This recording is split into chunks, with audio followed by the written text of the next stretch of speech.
Why do I have my phone's battery on my bed? Well, this is all that's left of it, besides the SIM card and the micro SD card. So yeah, I dropped it, hit the corner of my computer, and the computer rebooted. And the phone was screwed. So I just ditched it, took it apart, took the SIM card out, destroyed the board with the ROM with all my data on it. I don't think the Google remote erase thing was working. Doesn't this thing have great contrast or what? I love it. Battery was completely dead. It's in that drawer right there. So yeah, might be using this till I get a new phone. Anyway, these guys are still outside, the Trinitron and the Magnavox. And I found this, a block away. It's Canon Pixma. And it's soaking wet.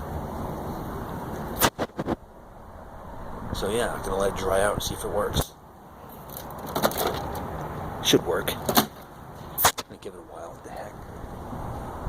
Stupid squirrels anyway. It's pretty good. Okay, so the sun's gonna go behind a cloud when I start recording. Come on, why aren't you focusing?